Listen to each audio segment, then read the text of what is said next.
ओम श्री परमात्मने नमः। श्रीमद् भगवद गीता अथ प्रथमो अध्याय। धृतराष्ट्रोवाच धर्मक्षेत्रे कुरुक्षेत्रे संवेतायुत्सवे मामका पांडवाश्च चैव किं कुर्वत संजय। धर्मक्षेत्रे कुरुक्षेत्रे संवेतायुत्सवे।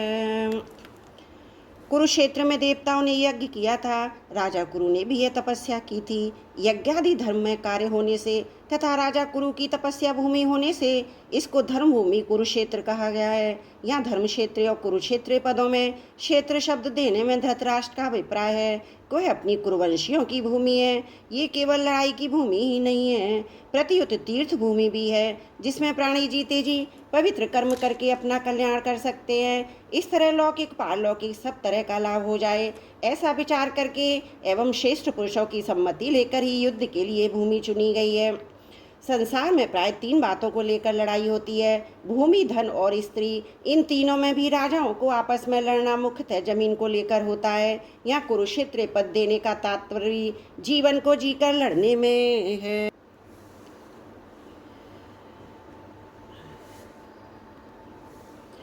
कुरुवंशी होने से दोनों को कुरुक्षेत्र में अर्थात राजा कुरु की जमीन पर समान हक लगता है। इसलिए कौरवों द्वारा पांडवों को उनकी जमीन न देने के कारण दोनों जमीन के लिए लड़ाई करने आए हुए हैं। यद्यपि अपनी भूमि होने के कारण दोनों के लिए कुरुक्षेत्र पद देना युक्ति संगत न्याय संगत, तथापि हमारी सनातन वैदिक संस्कृति ऐसी विलक्षण है कि कोई भी कार्य करना होता है तो धर्म को सामने रखकर ही होता है।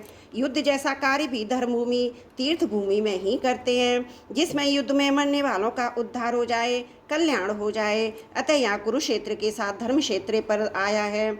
यहाँ आरंभ में धर्म पद से एक और बात भी मालूम होती है। अगर आरंभ के धर्म पद में धर लिया जाए 18वें अध्याय के अंतिम श्लोक के मम पद में से मान लिया जाए तो धर्म शब्द बन जाता है। अतः संपूर्ण गीता धर्म के अंतर्गत है, अर्थात धर्म का पालन करने से गीता के सिद्धांतों का पालन हो जाता है और गीता के सिद्धांतों का अनुसार कर्तव्य कर्म करने से धर्म का अनुष्ठान हो जाता है। इन धर्म क्षेत्र कुरुक्षेत्र पदों से सभी मनुष्यों को यह शिक्षा लेनी चाहिए, कोई भी काम करना हो तो वह धर्म को सामने रखकर ही करना चाहिए।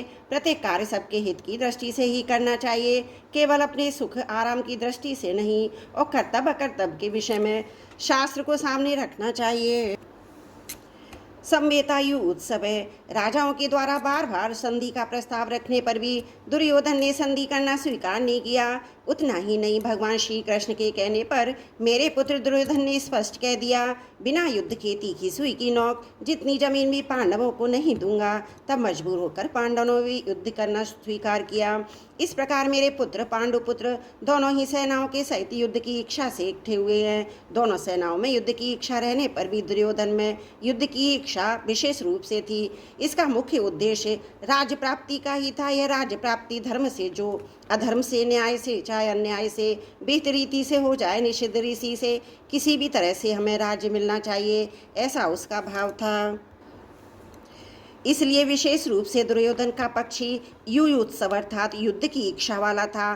पांडवों में धर्म की मुख्यता थी। उनका ऐसा भाव था कि हम चाहे जैसा जीवन निर्वाह कर लेंगे पर अपने धर्म में बाधा नहीं आने देंगे, धर्म के विरुद्ध नहीं चलेंगे। इस बात को लेकर महाराजा युधिष्ठिर युद्ध नहीं करना चाहते थे, परंतु जिस माँ की आज्ञा से युधिष्ठिर ने चारों भाइयों सहित द्रौपदी विवाह किया था, उस माँ की आज्ञा होने के कारण ही महाराजा युधिष्ठिर की युद्ध में प्रवृत्ति हुई थी।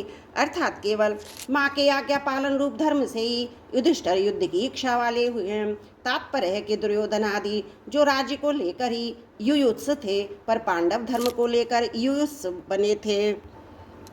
धर्म क्षेत्रे कुरुक्षेत्रे संवेतायु उत्सवे वसुदेव सुतं देवं कंस चारुणमर्दनं देवकी परमानंदं कृष्णं वंदे जगद्गुरुं कृष्णं वंदे जगद्गुरुं। त्रुटियों के लिए क्षमा प्रार्थी।